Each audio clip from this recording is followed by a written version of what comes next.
Hello everyone, welcome to एग्जाडमी। मेरा नाम है प्रभाष कुमार और इस लेक्चर से हम लोग सिर्फ जो स्पेशल टॉपिक्स बचे हुए हैं वो सब हम लोग कंप्लीट करने वाले हैं। अब ज़्यादा थ्योरीज नहीं बची हैं, सिर्फ स्पेशल टॉपिक्स बचे हैं, जैसे कॉन्ग्रुएंसी हो गया कि पता करना कि मैट्रिक्स हमारा कॉन्ग्रुएंट है या नहीं है, मैट्रिक्स हमारा पॉजिटिव डेफिनिट है या नहीं है। इस तरह के छोटे मोटे जो कॉन्सेप्ट्स हैं वो सब हम लोग टॉपिक बाय टॉपिक वाइज सीखेंगे और इसमें ज़्यादा थ्योरीज जितनी थी वो सब ऑलरेडी आपका कंप्लीट हो चुका है।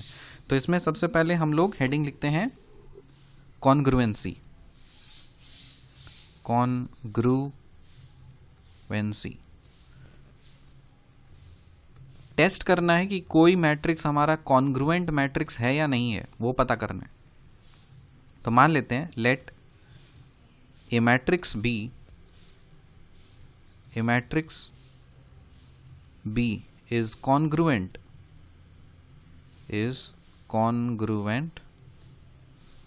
to a matrix A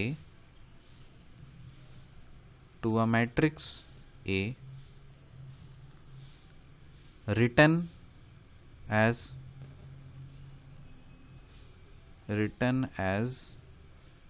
देखो B को दिखाना है कि ये मैट्रिक्स ए के कॉन्ग्रुएंट है, तो हम इस तरह से लिखेंगे। ये कॉन्ग्रुएंसी का सिंबल होता है। तो लिखोगे if there exist a non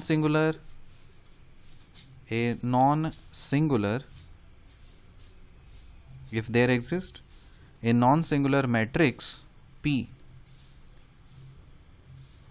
मतलब क्या है नॉन सिंगुलर का? मतलब कि डिटर्मिनेंट जीरो नहीं होने चाहिए। That is determinant of P is not equal to 0, ऐसा होना चाहिए। ठीक है, सच दैट आप इस मैट्रिक्स B को P ट्रांसपोज AP के टर्म्स में आप लिख सकते हो। यह होता है कॉन्ग्रुएंसी टेस्ट करने का तरीका, कि आपको चेक करना है कि एक मैट्रिक्स दूसरे के कॉन्ग्रुएंट है या नहीं है। तो आप बस ये प्रूव कर दो कि जो B मैट्रिक्स हमें मिलेगा वो और कुछ नहीं, P का ट्रांसपोज मल्टीप्लाइड विथ AB है। ठीक है, और यहां पे आपका P क्या है आप जानते हो, हम लोग सीख चुके हैं। P क्या है? ये change of basis matrix, change of basis matrix from one basis, एक बेसिस था आपका S, मान लीजिए पहले का कोई बेसिस था आपका S, उसको आपने अनदर बेसिस में कन्वर्ट किया S डैश। ठीक है, तो आप इस तरह से टेस्ट कर सकते हो। यहाँ तक समझ में आ गया? अब देखो कॉन्ग्रुएंसी का टॉपिक इतना ही था, बस आपको ये पता करना था कि कोई मैट्रिक्स दूसरे के कॉन्ग्रुएंट होता है, ये कंडीशन आपको लगाना है। अब एक नया चीज़ हम लोग सीख रहे हैं कि किसी भी मैट्रिक्स को क्वाड्रेटिक फॉर्म से सिमेट्रिक फॉर्म में कन्वर्ट करना। तो हेडिंग लिखिए quadratic form to symmetric form.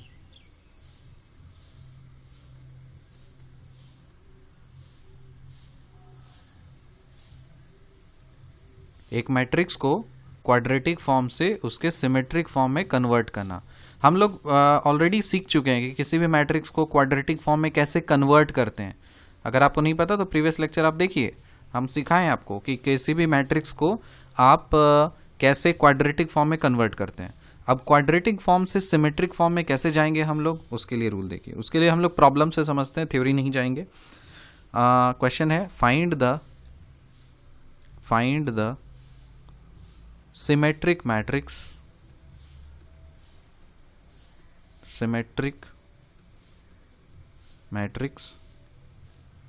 that corresponds to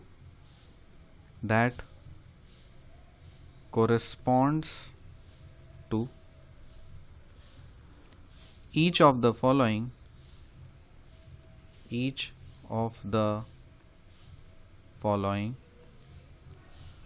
quadratic forms।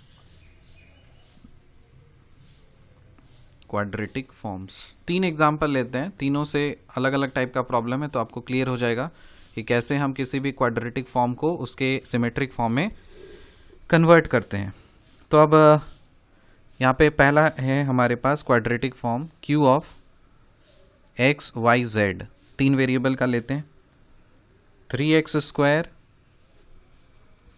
Plus 4x Y minus Y square plus 8xz minus 6yz plus z square. ये आपको क्वाड्रेटिक फॉर्म दिया हुआ है, ठीक है। अब इस क्वाड्रेटिक फॉर्म से आपको कन्वर्ट करना है, एक सिमेट्रिक मैट्रिक्स शो कर देना है। और आप जानते हैं सिमेट्रिक मैट्रिक्स होता क्या है, तो फिर से बताने का तो ज़रूरत नहीं। तो देखिए रूल लिख लीजिए, क्या है आपको करना, क्या है रूल, क्या है। The symmetric matrix, the symmetric matrix A is equal to, suppose मान लीजिए मैट्रिक्स, इसको हम AIJ से रिप्रेजेंट कर रहे हैं, that represents Q of x1 x2, इस तरह से करते करते जितने मर्जी वेरिएबल्स हो सकते हैं, has diagonal entry, has diagonal entry. Diagonals में क्या आएंगे, आपके AII वाले आएंगे। मतलब आपको पता है डायगोनल एंट्री का मतलब आप कैसे शो करते हो, AII मतलब आपका रो और कॉलम सेम जब रहता है, तब इस केस में आप लिख सकते हैं AII equal to the coefficient of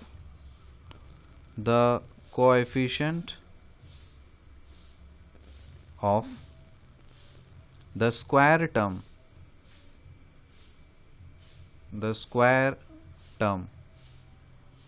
xi square and the non-diagonal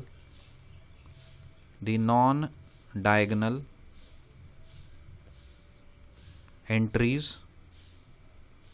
जो आपके नॉन डायगोनल एंट्रीज हैं जैसे AIJ और AJI, each equal to half of the coefficient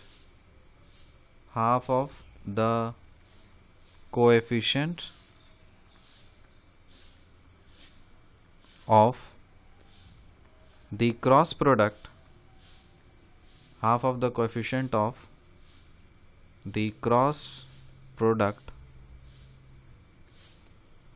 term xi xj।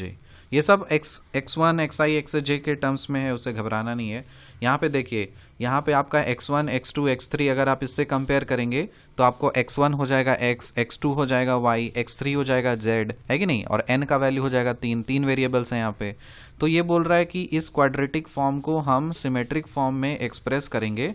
कैसे कि आप, ठीक है, यहाँ पे 3 है ना, तो इसका मतलब 3x3 का मैट्रिक्स बनेगा। तो हम देख के बना देते हैं, 3x3 का मैट्रिक्स पहले बना लो, एक जनरल मैट्रिक्स बना लेते हैं, फिर समझने में आसान होगा।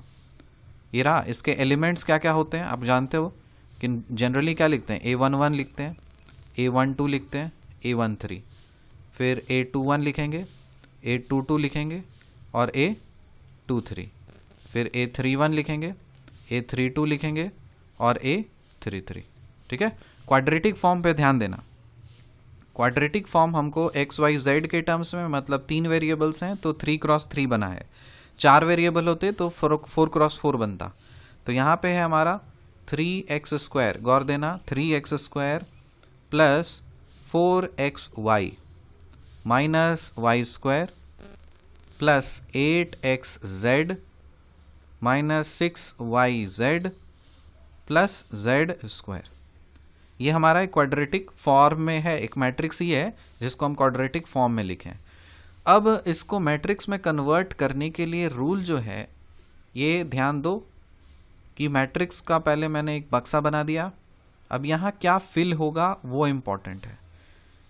जो इस क्वाड्रेटिक पॉलिनॉम, ये क्वाड्रेटिक फॉर्म में जो एक्स वेरिएबल्स के स्क्वायर के साथ जो कोएफिशिएंट्स हैं, देखो यहाँ पे वेरिएबल के स्क्वायर के साथ क्या है, यहाँ पे एक्स स्क्वायर के साथ क्या है, एक्स स्क्वायर के साथ 3 है, वाई स्क्वायर के साथ क्या है, -1 है, जेड स्क्वायर के साथ क्या है, 1 है।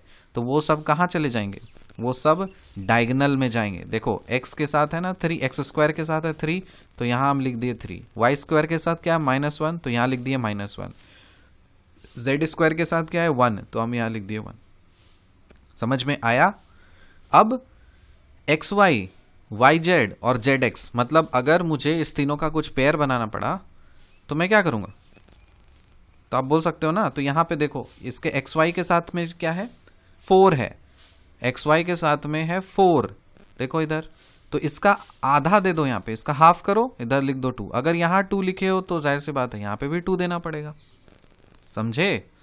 उसके बाद फिर क्या है, दूसरे में फिर क्या है, यहाँ पे 8 है, तो इसका हाफ क्या होता है, 4 होता है, तो यहाँ लिख दो 4। अगर यहाँ 4 दिए हो तो यहाँ पे 4 देना होगा। फिर लास्ट में क्या है, -6, -6 का हाफ क्या होता है, -3, तो यहाँ देंगे -3, तो यहाँ पे भी -3 देना पड़ेगा। बस हो गया। अरे इतना सिंपल था, बस समझ में आया कि नहीं? तो ये रहा आपका पहला। चलिए दूसरा एग्जाम्पल देखते हैं। दूसरा एग्जाम्पल सपोज क्यू डैश है, इसमें एक्स वाई जेड के टर्म्स में आपको दिया हुआ है 3x² + xz -2yz, ऐसा कुछ दिया। आपको बनाना है इसका सिमेट्रिक फॉर्म। तो आप क्या करोगे, आप पहले तो एक बक्सा बनाओगे, इस तरह से आपको बक्सा बनाना है, 3x3 का बनेगा, ठीक है, यहां तक हो चुका है। अब क्या करोगे, जो x² के साथ क्या है 3 है, तो डाल दो इधर 3, y² के है नहीं है मतलब 0 है, z² है नहीं है मतलब 0 है, बात खत्म। xz मतलब पहला, यहां पे इसको गौर से देखो, मतलब xy आपका इधर क्या आना चाहिए था, आपका xy है ना, तो आपका इधर ये आना चाहिए xy, फिर yz और xz। तो यहां पे आप xy के साथ में क्या है, कुछ नहीं है, तो इसका मतलब कुछ नहीं मतलब 0, 0 का आधा क्या होगा 0। तो अगर इधर 0 दिए हो तो इधर भी 0, अलग कलर से दिखाते हैं, इधर अगर 0 दिए हो तो इसको भी 0 देना होगा, यहाँ पे 0 दे दो, ठीक है। yz नहीं, yz नहीं, जो सीरीज में लिखा रहता है ना वही फॉलो करना। यहाँ पे देखो, यहाँ पे xy नहीं है ना, लेकिन क्या है xz है, xz का कोएफिशिएंट क्या है 1, कुछ नहीं है तो इसका मतलब यहाँ पे 1 है, 1 का हाफ क्या होता है 1/2, तो यहाँ लिखेंगे 1/2। अगर यहाँ 1/2 लिखे हो तो इधर क्या देना होगा 1/2। फिर यहाँ देखो क्या है yz के साथ में -2, -2 का हाफ क्या होता है -1, तो यहाँ पे दे दो -1। यहाँ -1 दिए हो तो यहाँ पे -1 देना पड़ेगा, सिंपल है। थर्ड क्वेश्चन देखो, Q∬x y z, ये दिया है 2x² - 5y² - 7z²।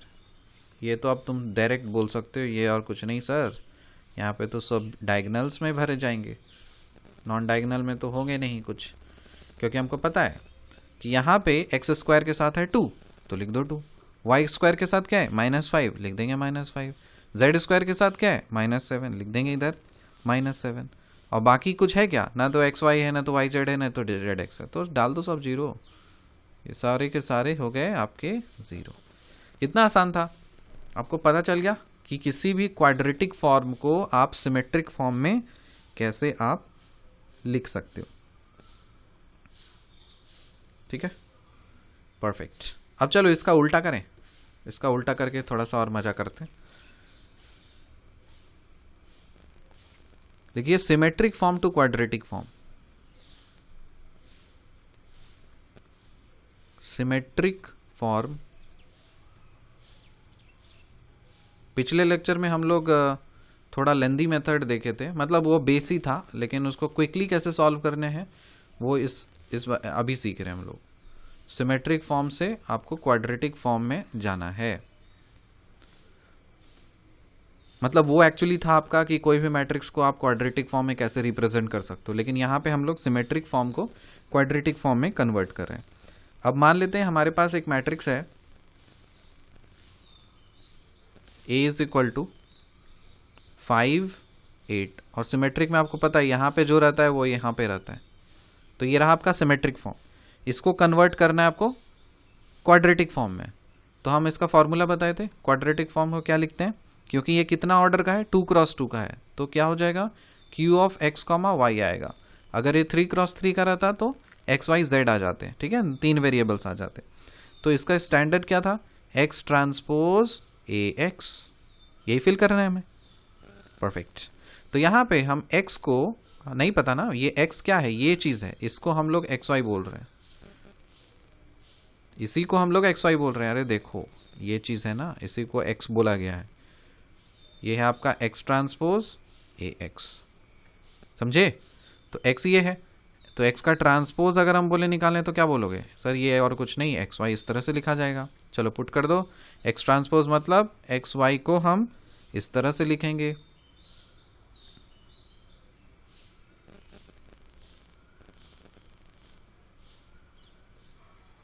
x आपका वेट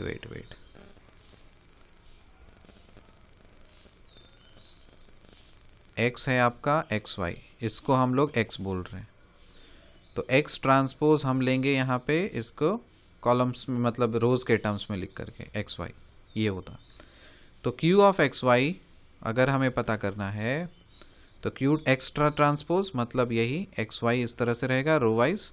a मतलब 5 - 3 और -3 8, फिर इसको मल्टीप्लाई कर देना है हमें x और y के साथ में। चलो करो मल्टीप्लाई, इस दोनों को पहले मल्टीप्लाई करते हैं तो क्या मिलेगा 5x, देखो 5x - 3y ये मिला, साथ ही साथ और क्या मिलेगा -3x + 8y, -3x + 8y। इसका ऑर्डर देखो कितना ऑर्डर है, 1 रो 2 कॉलम, 1 रो 2 कॉलम। इसका ऑर्डर कितना है, 2 रो 2 कॉलम, ठीक है। तो कट जाएगा ना, तो 1 रो 2 कॉलम का ही बनेगा मैट्रिक्स, ऐसा ही बनेगा ना, 1 रो 2 कॉलम हो गए। इसको आपको मल्टीप्लाई कर देना है x और y के साथ में। जब आप मल्टीप्लाई करोगे तो इसका ऑर्डर कितना है, 1 रो 2 कॉलम, इसका ऑर्डर कितना है, 2 रो 1 कॉलम। कट जाएगा तो इसका मतलब 1 रो 1 कॉलम मतलब एक सिंगल एलिमेंट मिलेगा, वो और कुछ नहीं, this into this plus this into this. तो हम करेंगे 5x - 3y, इसको आपको x के साथ मल्टीप्लाई करना है और प्लस y टाइम्स कर देना है -3x + 8y के साथ में। तो इसको आप क्या लिख सकते हो, 5x² कर सकते हो, -3xy, फिर -3xy और फिर +8y²। यहाँ पे चलो आ जाओ, ये बन गया आपका 5x² - 6xy + 8y²। आ गया ना क्वाड्रेटिक फॉर्म में। अब देखो चलो इसी का उल्टा करके देखते हैं, मजा आ रहा है ना। qxy = ये हो गया। अब हम बोले ये क्वाड्रेटिक फॉर्म है, इसका सिमेट्रिक फॉर्म में कन्वर्ट कर दीजिए। तो बोलेगा सर इसमें तो और कुछ नहीं, हमको पता है क्या करना है, हमको पता है ये क्या करना है, हमको 2 वेरिएबल का है, तो इसका मतलब मुझे एक डब्बा बनाना पड़ेगा 2x2 मैट्रिक्स का, इस तरह से। चलो हो गया। अब क्या करना है, यहाँ पे जो x² के साथ में है उसको यहाँ पे लिखना है, जो y² के साथ में है वो यहाँ पे लिखना है, जो बाकी है उसका आधा को लिख देना है। तब क्या है, -3 क्या ये वही चीज है जो आपको क्वेश्चन में दिया था, है कि नहीं। तो हम सीख चुके हैं ना, काफी अच्छी तरह से सीखे हैं, सिमेट्रिक फॉर्म से क्वाड्रेटिक फॉर्म, क्वाड्रेटिक फॉर्म से सिमेट्रिक फॉर्म। देखिए पेशेंस के साथ आप सीखेंगे ना तो सब कुछ कर सकते हैं, आप हड़बड़ाएंगे तो कुछ नहीं होगा आपसे, ठीक है। मैं आपको एक क्वेश्चन दे रहा हूं, इसका आंसर आप कमेंट सेक्शन में देंगे। एक मैट्रिक्स C है, 2 4 -1 5, 4 -7 -6 और 8, -1 -6 3 और 9, 5 8 9 और 1। ये आपका सिमेट्रिक फॉर्म है, देख लो। 4 4 -1 -1 5 5 8 8 9 9 और ये सारे डायगोनल। ठीक है, इसका आपको क्वाड्रेटिक फॉर्म में कन्वर्ट करना है। कितने ऑर्डर का है? 4 रो 4 कॉलम है, 4 क्रॉस 4 है तो 4 क्रॉस 4 मैट्रिक्स है। तो इसमें हम मान लेते हैं सपोज 4 वेरिएबल्स हैं, Q1 Q2 Q3 Q4। ठीक है, मैं सही आंसर लिख दे रहा हूं यहाँ पे, आप मैच करके आप अपना आंसर पहले कमेंट में डालिएगा, फिर मैच करिएगा। ठीक है, और इतने तो मैच्योर्ड है आप कि ये सब में चोरी करके आप क्या करेंगे, खुद को ही धोखा देंगे। तो इसमें आप पहले सॉल्व करेंगे, उसके बाद फिर आंसर मैच करेंगे। तो वीडियो पॉज करिए, सॉल्व करिए, कमेंट करिए और उसके बाद फिर आंसर को मैच करिएगा। बताइए आपका और मेरा आंसर सेम आ रहा है या नहीं। 2x1 square minus 7x2 square plus 3x3 square plus x4 square plus 8x1 x2 फिर माइनस 2x1 x3 फिर प्लस 10x1 x4 और माइनस 12x2 x3 फिर प्लस 16x2 x4 और प्लस 18x3 x4। ठीक है, तो ये है आपका सही आंसर, ये करेक्ट आंसर है। तो आप पहले सॉल्व करिए, फिर मैच करिएगा और कमेंट करके बताइए कि आपका आंसर आ रहा है नहीं। चलो अब चलते हैं अगले टॉपिक पे। अगला टॉपिक है, हम लोग देखते हैं इसमें signature of a matrix. Heading लिखिएगा, सिग्नेचर। सर ये क्या गजब गजब सा चीज़ है। और देखिएगा इस बार या अगले बार नए नए चीज़ पूछ देंगे वो आपसे, जो कोई किसी ने नहीं सुना होगा, इसलिए आप तैयार रहिए। सिग्नेचर निकालना है किसी भी मैट्रिक्स का। तो मान लेते हैं सबसे पहले एक मैट्रिक्स है 1 -3 2 -3 7 -5 फिर 2 -5 8। देखिए सबसे पहले क्या करना है, स्टेप वन में आपको इसको डायगोनलाइज करना है। डायगोनलाइज इसको आपको डायगोनलाइज करना है। तो इसको देखो दो तरीके हैं, या तो आप रो कॉलम ऑपरेशन कर सकते हो, रो एंड कॉलम ऑपरेशन कर सकते हो, row and column operation method. आप ये वाला कुछ रो ऑपरेशन कर दो, कुछ कॉलम ऑपरेशन कर दो, और सिर्फ डायगोनल में आपके एलिमेंट्स होने चाहिए। इसको जीरो, इसको जीरो, इसको जीरो आपको करना है। और दूसरा तरीका है आइगन वैल्यू आइगन वेक्टर्स, जो हम लोग सीखे हैं, वैसे दोनों ही सीख चुके हैं, eigen value and eigen vector method. आप दोनों मेथड से या फिर आप करके देखो तो आपका जो एक मैट्रिक्स आएगा, डायगोनल मैट्रिक्स आएगा, वो कैसा आएगा, आपको कुछ मैट्रिक्स आएगा P ट्रांसपोज AP, मतलब कुछ डायगोनल मैट्रिक्स आएगा ना, तो इस फॉर्मेट में आना चाहिए। इस आपको फाइंड करना है यहाँ से P तो आपको पता है कि इंडिपेंडेंट आइगन वेक्टर्स। आप पहले तो आप चेक करोगे कि इसका डायगोनलाइजेबल है या नहीं है। क्या तरीका था कि number of independent eigen vectors हम लोग फाइंड करते थे। अगर यहाँ पे ऑर्डर क्या है, 3 है, 3 इंडिपेंडेंट आइगन वेक्टर्स आ गए, तब आप बोलोगे कि हाँ ये तो डायगोनलाइजेबल होगा। अब ये डायगोनलाइजेबल होगा तो उसको कैसे डायगोनलाइज करते हैं, यहाँ हम लोग सीख चुके हैं। जैसे सीखोगे तो P तो आपको पता है कि P आप कैसे निकालोगे, ठीक है।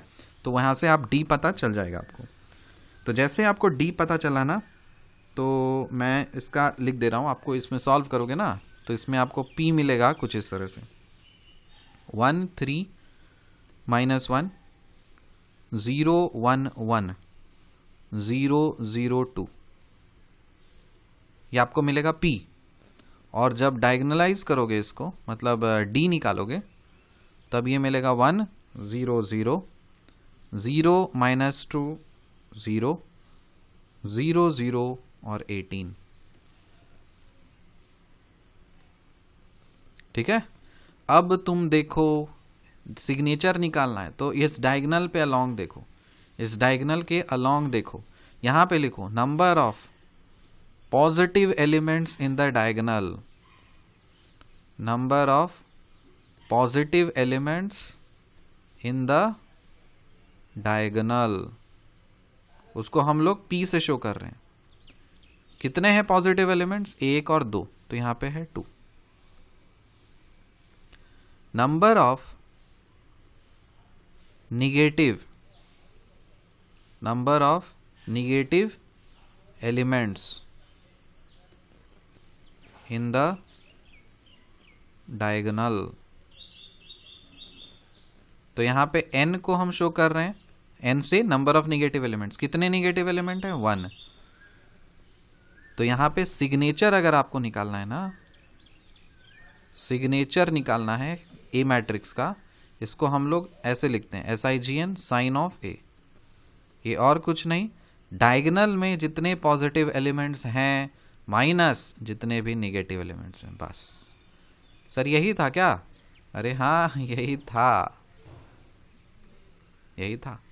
क्या क्या नया चीज सीखे हम लोग। स्क्वायर रूट निकालना सीख लिए मैट्रिक्स का सिग्नेचर निकालना सीख लिए, उसका डायगोनल मैट्रिक्स निकालना सीख लिए, क्या कुछ नहीं सीख लिए। बहुत ही क्वाड्रेटिक फॉर्म निकालना सीख लिए।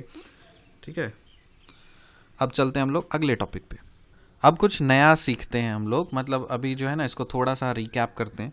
एक क्वेश्चन देते हैं, इससे बहुत सी चीज क्लियर हो जाएगी। क्वेश्चन लिखिए, consider the quadratic form, consider the quadratic form q of x comma y is equal to 3x square plus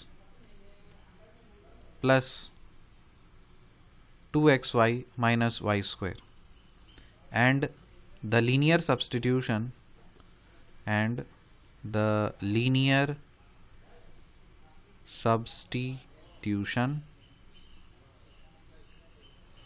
x is equal to s minus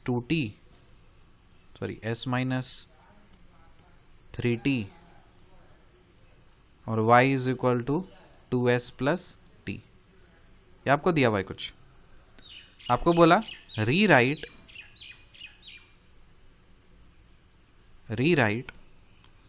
q of xy in matrix notation,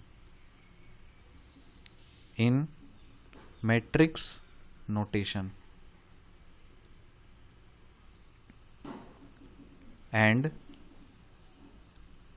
find the matrix A representing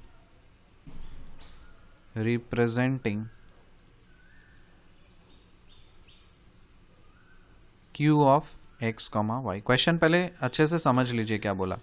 एक quadratic form दिया है आपको, q of X Y is equal to 3x square plus 2xy minus Y square, और एक linear substitution दे दिया जहां पे x की वैल्यू है s माइनस 3t और y का मतलब है 2s प्लस t। आपको बोला कि रीराइट करिए, जो क्वाड्रेटिक फॉर्म है ना इसको मैट्रिक्स नोटेशन में रीराइट करिए और एक मैट्रिक्स निकालिए जो ये क्वाड्रेटिक फॉर्म रिप्रेजेंट कर रहा है। ठीक है, तो इसको सॉल्व करते हैं। यहां पे आप q ऑफ एक्स वाई, आप जानते हो क्या लिखते हैं हम लोग, ये हम x ट्रांसपोज ax लिखते हैं ना। ठीक है, तो अब क्या करें बोलिए, एक क्वाड्रेटिक फॉर्म है, इसको हम लोग को किस में लिखना है, सिमेट्रिक बना देते हैं। तो ए मैट्रिक्स आप बता सकते हैं ना क्या हो सकता है, ए मैट्रिक्स आप क्या हो सकता है, यहाँ पे आप डायरेक्ट बोल सकते हैं ना इसको सिमेट्रिक फॉर्म में कैसे लिख सकते हैं। हम जानते हैं एक्स स्क्वायर के साथ जो रहता है वो यहाँ पे 3 आ जाता है, और वाई स्क्वायर के साथ जो रहता है वो यहाँ आ जाता है, और जो बाकी रहता है वो उसका आधा आ जाता है, तो ये 1 हो गया। ठीक है, तो यहाँ पे आप इसको आप लिख सकते हो एक्स वाई करके, आप देख सकते हैं अगर ये रिजल्ट वैलिड है, मतलब ये रिलेशन वैलिड है, तो इसका मतलब ए मैट्रिक्स सही है। तो यहाँ पे आप लिखोगे 3 1 1 और -1, है कि नहीं, और इधर आ जाएगा आपका x और y। तो यहाँ पे आप देख रहे हो कि q ऑफ एक्स वाई को आप इस फॉर्मेट में लिख पा रहे हो, इसीलिए 10 एक मैट्रिक्स जो बन गया वो क्या बन गया 3 1 1 -1, ठीक है। और q ऑफ x क्या है, q of x x transpose ax, where x और कुछ नहीं, ये एक्स वाई का ट्रांसपोज है। एक्चुअली ये पहले नहीं लिखना चाहिए था, ये मैं हटा देता हूं। पहले आप लिखिए here q of X Y को आप इस फॉर्मेट में लिख पा रहे हो, इस फॉर्मेट में लिख पा रहे हो तो इसका मतलब कंपेरेबल है, ये एक्स ट्रांसपोज ये आ गया, ए वाला ये आ गया, और एक्स वाई मतलब ये वाला ये आ गया। क्योंकि अब ये सिस्टम पूरा वैलिड है, इसको जब आप मल्टीप्लाई करोगे तो आपको यही चीज़ मिलेगा। आपको क्या मिलेगा, यही चीज़ आपको मिलेगा। तो इसीलिए आप इसको बोल सकते हो कि इसको क्या किया मैंने, क्यू एक्स को मैट्रिक्स नोटेशन लिखा, मैट्रिक्स नोटेशन, और इसमें रिप्रेजेंट कर दिया। इसमें दूसरा क्वेश्चन लिखिए B, rewrite the linear substitution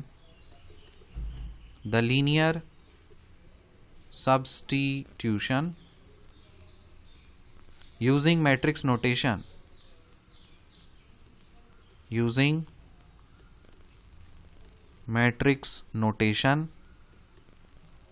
and find the matrix P and find the matrix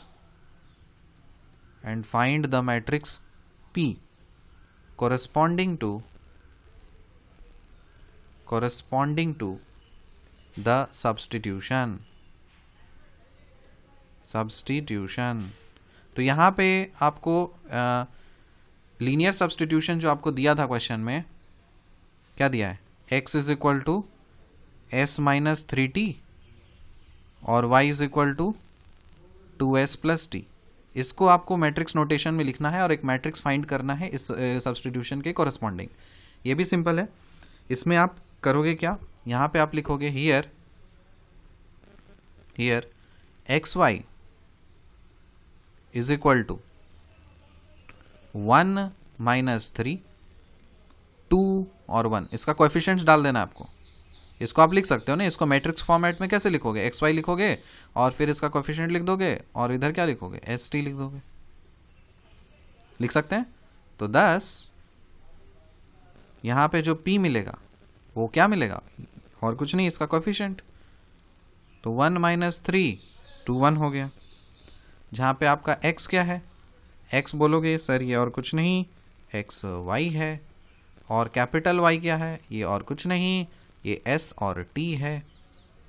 तो इसका मतलब ये हुआ x is equal to P Y. याद आ रहा है वो दिन जब ये वाला चीज़ हम लोग किए थे, x को पी वाई माने थे, वही तो है। तो अगर आप x को पी वाई के टर्म्स में आप लिख पा रहे हो, तब अब यहाँ से आप p निकाल सकते हो। तो ये था ना, p निकल गया, ठीक है।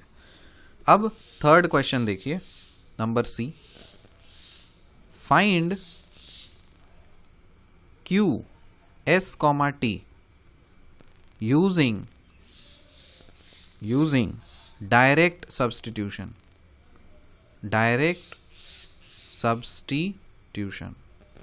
और ये तो कुछ भी नहीं, बस आपको जो Q ऑफ एक्स वाई है ना उसमें S और T डाल देना है। तो आपको पता है Q ऑफ एक्स वाई ये क्या होता है, क्वेश्चन में दिया है 3x² है, फिर प्लस 2xy है, माइनस y² है। यहाँ से अगर हम पूछें Q ऑफ ST बताइए, तो ये बोलेगा सर x की जगह s डाल देंगे तो 3s² हो गया, फिर 2st हो गया और माइनस t² हो गया। ये हो गया हमारा आंसर। अब यही चीज़ अगर हम दूसरे तरीके से निकालें, number D, find Q of ST using matrix notation. ये आपको मैट्रिक्स नोटेशन से पता करना है।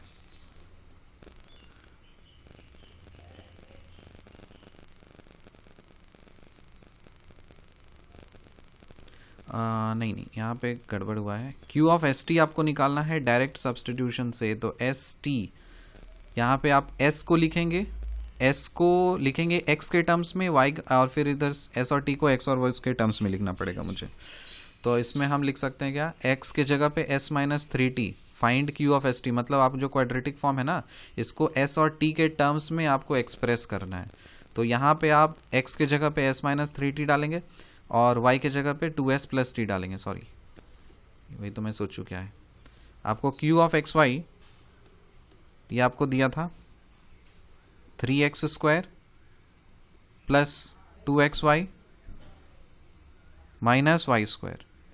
क्यू ऑफ आपको एस टी के टर्म्स में निकालना है, मतलब यहां पे आप सब्सटीट्यूट करोगे x के जगह पे s माइनस थ्री टी इसका square plus 2 times s minus three T 2s plus T, फिर माइनस 2s प्लस टी इसका होल स्क्वायर करना है। ये जब आप सिंप्लीफाई करोगे तब ये 3s² minus 32st plus 20t² आएगा। ठीक है, s और t के टर्म्स में आपको इस तरह से आएगा, क्योंकि यहाँ पे ध्यान रहे यहाँ पे x के जगह पे s नहीं डालना है, y के जगह पे t नहीं डालना है। क्यों? क्योंकि यहाँ पे आपको रिलेशन दे दिया, x के जगह पे आपको s माइनस थ्री टी डालना है और y के जगह पे आपको 2s प्लस टी डालना है, इसीलिए ये मैंने ये सॉल्व किया। अब q ऑफ एस टी को आप मैट्रिक्स के टर्म्स में आपको लिखना है। तो मैट्रिक्स के टर्म्स में हम कैसे लिखते हैं? हम जानते हैं कि q ऑफ x ये क्या होता है, ये और कुछ नहीं x ट्रांसपोज ax होता है, और हमको ये भी पता है कि x ये और कुछ नहीं py होता है ना। तो अगर ऐसी बात है तो x ट्रांसपोज निकालिए। तो ट्रांसपोज कैसे निकालेंगे, इस पे लगा दीजिए, py पे ट्रांसपोज लगा दीजिए। तो यहाँ से आप y ट्रांसपोज और p ट्रांसपोज लिख सकते हैं। तो आप x ट्रांसपोज को ये लिख सकते हैं ना, ठीक है। तो यहाँ पे आप सब्सटीट्यूट करिए, q को आपको y के टर्म्स में लिखना है। तो यहाँ पे क्या करेंगे आप, x ट्रांसपोज के जगह पे y ट्रांसपोज कर देंगे, p ट्रांसपोज कर देंगे, फिर a और x के जगह पे py कर देंगे। ठीक है, तो y ट्रांसपोज मतलब ये और कुछ नहीं s, t इस तरह से होगा। फिर p ट्रांसपोज मतलब p 1 2 माइनस 3 और 1। फिर a क्या है हमारा 3 1 1 माइनस 1, और p क्या है 1 माइनस 3 2 1, और इधर मल्टीप्लाई करना है आपको s और t। ठीक है, तो जब आप इसको मल्टीप्लाई करेंगे तब आपको आ जाएगा 3s² minus 32st plus 20t² plus 20t²।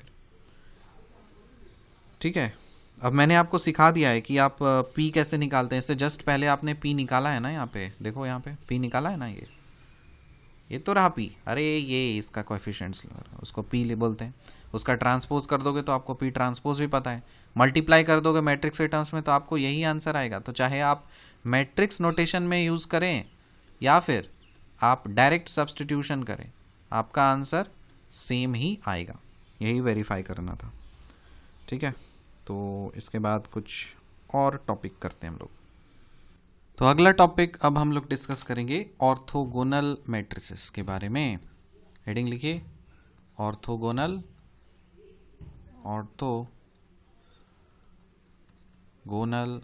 Matrices. कौन से मैट्रिक्स को हम ऑर्थोगोनल बोलेंगे, हम शॉर्ट में लिख रहे हैं क्योंकि पूरा स्टेटमेंट, जैसे मान लीजिए कोई एक रियल मैट्रिक्स P है। ठीक है, तो सबसे पहला कंडीशन P को नॉन सिंगुलर होना है।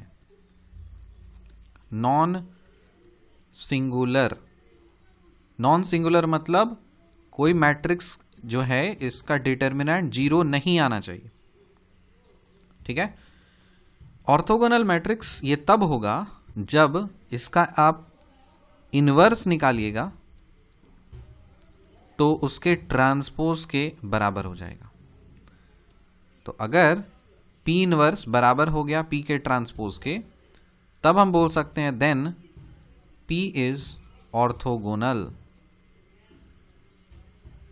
इसको दूसरा तरीका लिखने का हो सकता है क्या, P into P transpose is equal to I।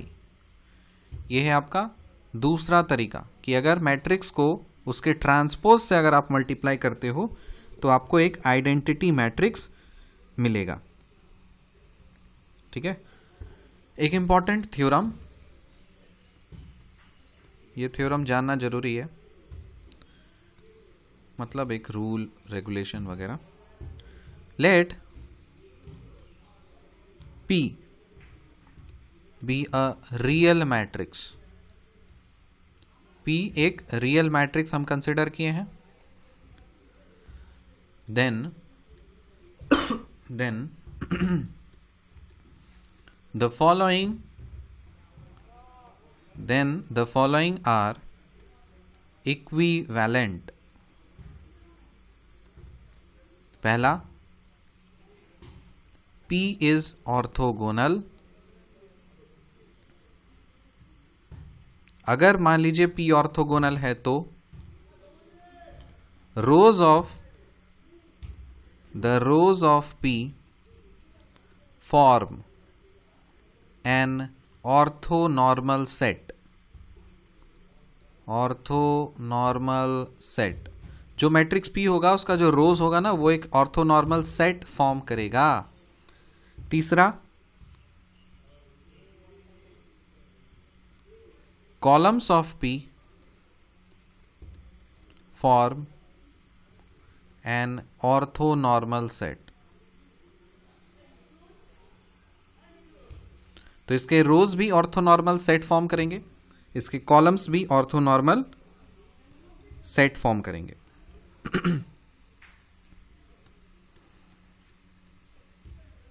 तो इसमें एक टर्म्स एंड कंडीशन है, आप लिखेंगे this theorem is true only using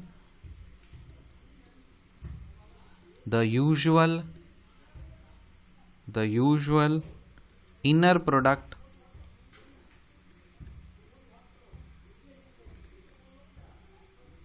on Rn।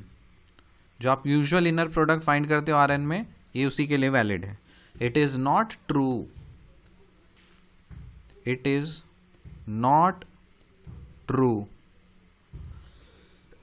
if Rn is given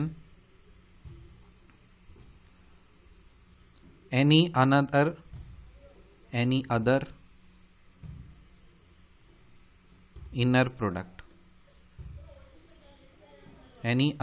inner product, ये सिग्निफिकेंस आगे समझ में आएगा, अभी आप नोट करके रखिए। अब देखिए एग्जाम्पल से ज्यादा क्लियर होगा। एग्जाम्पल,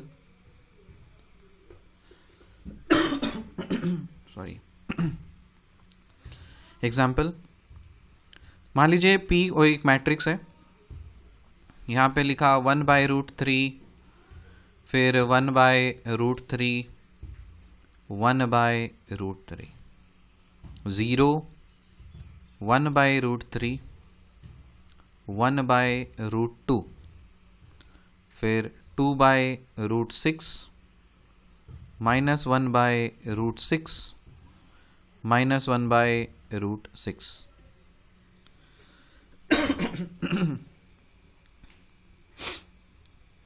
हमको चेक करना है कि ये ऑर्थोगोनल मैट्रिक्स है या नहीं है। तो कैसे चेक करेंगे? मेथड टू चेक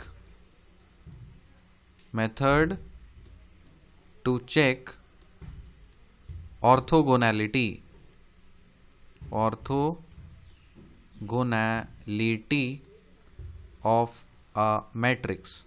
एक मैट्रिक्स है, उस हम पता करना है हमको कि वो ऑर्थोगोनल मैट्रिक्स है या नहीं है। तो एक तो तरीका, आप बेसिक डेफिनेशन पे चले जाइए कि आप उसका इन्वर्स फाइंड करिए और ट्रांसपोज फाइंड करिए और देखिए दोनों सेम आ रहा है। दूसरा तरीका है कि आप एक मैट्रिक्स और उसका ट्रांसपोज को आप मल्टीप्लाई कर दीजिए, अगर आइडेंटिटी बन जाए तो ऑर्थोगोनल है।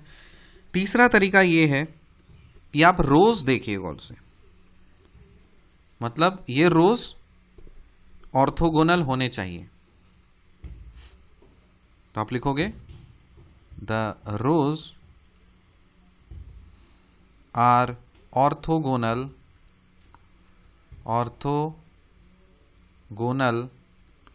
to each other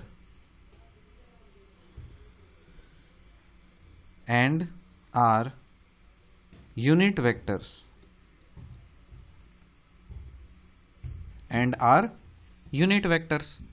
है कि नहीं? तो आपको देख के लग रहा है ना रोज क्या है, ये सारे के सारे ये सब आपके ऑर्थोगोनल हैं, ये सब रोज।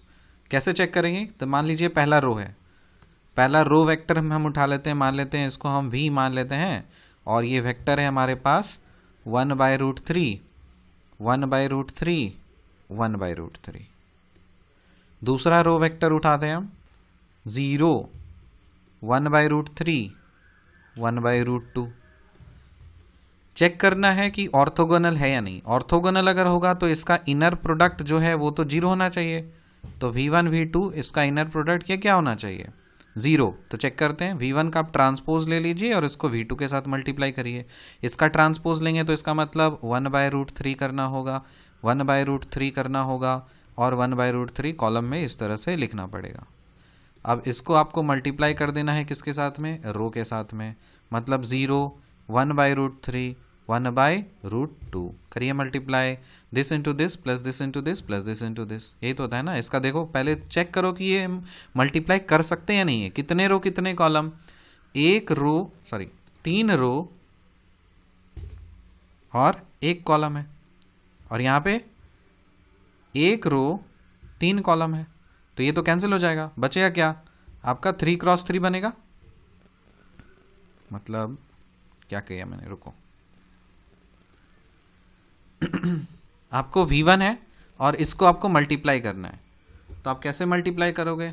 इसका कितने रो कितने कॉलम ये चेक करते हैं हम लोग। कितने रो कितने कॉलम? यहाँ तो मुझे दिख रहा है कि 3 रो हैं और 1 कॉलम है। यहाँ पे कितने रो कितने कॉलम? यहाँ पे मुझे 1 रो दिखा है, 3 कॉलम दिखा, 1 रो दिखा 3 कॉलम दिखा। मतलब अगर हम इसको मल्टीप्लाई करते हैं तो मुझे 3x3 मैट्रिक्स कुछ मिलेगा। 3x3 मैट्रिक्स मिलना चाहिए मुझे। This into this plus this into this plus this into this. मतलब दिस इंटू दिस करेंगे तो हमें 0 मिलेगा, दिस इंटू दिस करेंगे तो हमें 1/3 मिलेगा, और दिस इंटू दिस करेंगे तो 1/√3 इंटू √2 मिलेगा। नहीं, मैं कुछ गड़बड़ कर रहा हूँ। The rows are orthogonal to each other, ये रो आपस में ऑर्थोगोनल हैं, and are unit vectors. Method to check orthogonality of a matrix, ये रहा मेरा मैट्रिक्स। तो यहाँ पे अब ये रोज है ना, इसके रोज ऑर्थोगोनल है, तो इसको यहाँ पे कंफ्यूजन एक्चुअली होता है कि आपको चेक करना है। आपको बोल दिया कि अगर कोई भी अगर ऑर्थोगोनल मैट्रिक्स है ना, तो उसके जितने भी रोज हैं वो आपस में ऑर्थोगोनल हैं। So these are orthogonal to each other. मतलब ये वाला रो, ये वाला रो, ये वाला रो आपस में ऑर्थोगोनल हैं। तो इसको चेक करने का क्या तरीका है? इसको आप मान लो कोई वेक्टर, इसको ये जो पूरा कॉलम है ना, इसको आप मान लो u मान लो, इसको हम u वेक्टर मान लेते हैं सपोज, इसको हम v वेक्टर मान लेते हैं, और इसको हम w वेक्टर मान लेते हैं। ठीक है, तो यहाँ पे आप इस दोनों का डॉट प्रोडक्ट करोगे, तो इस दोनों का डॉट प्रोडक्ट करोगे या इस दोनों का डॉट प्रोडक्ट करोगे तो वो आपका 0 आना चाहिए। देखते हैं, u डॉट v करते हैं, इस दोनों को मल्टीप्लाई करते हैं हम लोग, तो 1 1 मतलब 1/√3 1/√3 कितना हो गया? 1/3 हो गया, प्लस 0 इंटू ये हो गया 0, और फिर प्लस ये करोगे तो ये हो जाएगा 2/6 मतलब -1/√3, तो ये -1/√3 कितना हो गया? ये हो गया 0। उसी तरह से u और w करो, तो u और w अगर हम करेंगे तो 1/3 ये हो जाएगा, और फिर -1/3 ये भी हो गया हमारा 0। vw करो, vw को डॉट करते हैं तो यहाँ से ये 1/3 हो जाएगा, ये 1/3 हो गया, और ये 1 बाय प्लस ये कितना हो गया 1/√2√3, और इसको आप करोगे तो 1/6, 1/6, this into this plus this into this plus this into this, UVW, UVW आपस में ये सारे के सारे ऑर्थोगोनल हैं, तो UV के साथ ऑर्थोगोनल है, तो U dot V equal to 0 हो गया, VU डॉट W, यहाँ पे U डॉट W था, ये 0 हो गया। V और W को चेक करना है, तो this into this plus this into this plus this into this, ये तो 0 नहीं हो रहा, क्यों नहीं हो रहा? छोड़ो, इसको बाद में देखेंगे। लगता है मैंने गलत क्वेश्चन ही कॉपी कर लिया है, आई गेस। बुक में तो इतना मिस्टेक दिया हुआ है, माथा खराब हो जाएगा। ठीक है, इस पे आते हैं थोड़ी देर पे। अगला टॉपिक हम लोग पढ़ते हैं पॉजिटिव डेफिनेट मैट्रिक्स। हेडिंग लिखेंगे पॉजिटिव डेफिनेट, इससे क्वेश्चंस आते हैं, डेफिनेट मैट्रिक्स। अलग सा टॉपिक है, नया है, इसलिए पेशेंस लेवल ऑन। लेट, मान लेते हैं, let A be a real symmetric matrix, be a real symmetric matrix.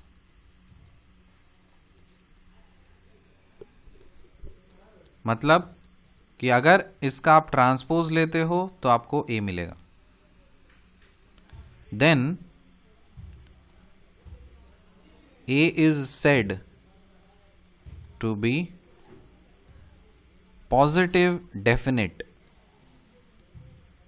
इसको हम पॉजिटिव डेफिनेट तब बोलेंगे if for every non zero vector U in Rn, inner product अगर मान लो U और AU आप फाइंड करते हो, तो आपको U ट्रांसपोज AU करना होगा, और ये अगर ग्रेटर देन 0 आया तब हम बोलेंगे क्या कि ये जो रियल मैट्रिक्स सिमेट्रिक मैट्रिक्स है ये हमारा पॉजिटिव डेफिनेट मैट्रिक्स है। इसमें एक थ्योरम है कि 2x2 मैट्रिक्स के लिए आप डायरेक्ट कैसे पता कर सकते हो, तो थ्योरम लिखो। थ्योरम से हम बोल सकते हैं ए 2x2 real symmetric, A 2x2 real symmetric matrix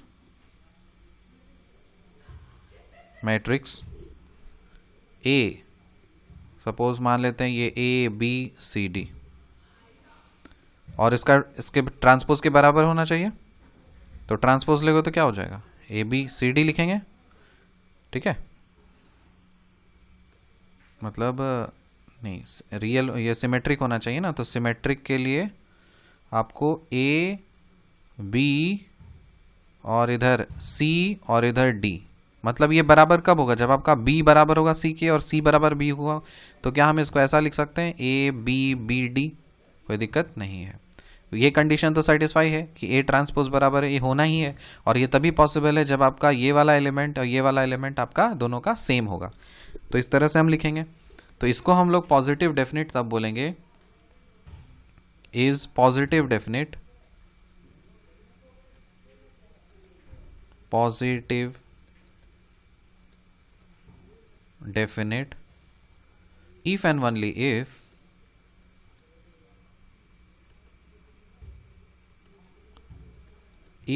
and only if the diagonal entries A and B are, कौन है डायगोनल एंट्रीज आपके, ए है और डी है, दे आर पॉजिटिव, ये पॉजिटिव होना चाहिए, and determinant of A is positive, determinant भी पॉजिटिव होना चाहिए। तो चेक करते हैं हम लोग कौन सा हमारा पॉजिटिव डेफिनेट है और कौन सा हमारा पॉजिटिव डेफिनेट नहीं है। तो एक मैट्रिक्स ए लिया यहाँ पे, क्या 1 3 3 4, परफेक्ट। तो क्या करते हैं, दोनों चीज चेक करते हैं। पहला ये कि इसका डिटर्मिनेंट निकालते हैं। डिटर्मिनेंट निकालो तो 4 - 9 मतलब -5। तो ये तो ग्रेटर देन इक्वल टू 0 नहीं है। अब नहीं है तो ये तो पॉसिबल ही नहीं है। तो आप बोलोगे कि ये जो ए है, A is not positive definite. यहां तो पहला ही कंडीशन मतलब फेल हो गया, इज नॉट पॉजिटिव डेफिनेट। दूसरा मैट्रिक्स देखते हैं, b is equal to, B matrix है हमारे पास 1 - 2 और -2 -3। पहले डिटर्मिनेंट निकालो, -3 हो गया और -4, 4 - 3 मतलब 1। ये तो सही है कि जो डिटर्मिनेंट है ये तो 1 आ रहा है, बट डिटर्मिनेंट 1 आ रहा है, लेकिन यहाँ पे डायगोनल एलिमेंट जो है ये तो निगेटिव है। तो ये तो पॉसिबल ही नहीं है। ये तो आप देख के भी बोल सकते हो कि ये हमारा पॉजिटिव डेफिनेट नहीं है। So B is not positive definite. Actually सबसे पहले आपको डायगोनल एलिमेंट्स ही देखने हैं। डायगोनल एलिमेंट पॉजिटिव है तब आप डिटर्मिनेंट पे चेक करो। तो यहाँ पे तो डायगोनल एलिमेंट निगेटिव है, तो आगे तो चेक करने का जरूरत नहीं था। सी मैट्रिक्स 1 - 2 -2 और 5। यहाँ पे देखो डायगोनल तो पॉजिटिव है, फाइन, लेकिन डिटर्मिनेंट क्या है, यहाँ पे 5 1 ज़ा 5 और -2 2 ज़ा 4, 5 - 4 मतलब 1। तो डिटर्मिनेंट भी पॉजिटिव है, डायगोनल एलिमेंट्स भी सारे पॉजिटिव हैं, इसलिए क्या बोलेंगे, C is positive definite, positive definite. ठीक है, एक थ्योरम नोट करते हैं हम लोग। थ्योरम क्या है, थ्योरम ये बोल रहा कि let A be a real positive definite matrix, let capital A be a real positive definite matrix. अब एक रियल पॉजिटिव डेफिनेट मैट्रिक्स मैंने मान लिया, तब देन द फंक्शन, कौन सा function, inner product of U V, ये यू ट्रांसपोज ए वी के बराबर होंगे। Is an inner product, is an inner product, is an inner product on R N. ठीक है, तो आप उल्टा भी बोल सकते हो कि अगर ये सेटिस्फाई कर रहा है तो वो पॉजिटिव रियल डेफिनेट मैट्रिक्स है, या फिर अगर ये रियल डेफिनेट मैट्रिक्स है, पॉजिटिव डेफिनेट मैट्रिक्स है, तो ये कंडीशन हमारा सेटिस्फाई हो जाएगा। ठीक है, तो अब देख लेते हैं कुछ और एक्स्ट्रा बचा या नहीं। कुछ ज़्यादा होगा तब हम लोग अगले लेक्चर में कवर करेंगे। वैसे लेक्चर का लेंथ ऑलरेडी बड़ा हो चुका है, तो जो बची कुछ ही चीज़ें हैं वो अब अगले लेक्चर में हम लोग कंप्लीट कर लेंगे। होपफुली अगला लेक्चर आखिरी लेक्चर हो, अगर कुछ और एक्स्ट्रा टॉपिक नहीं मुझे दिखे गया क्वेश्चन में। तब मिलते हैं आपसे अगले लेक्चर में, तब तक के लिए बाय।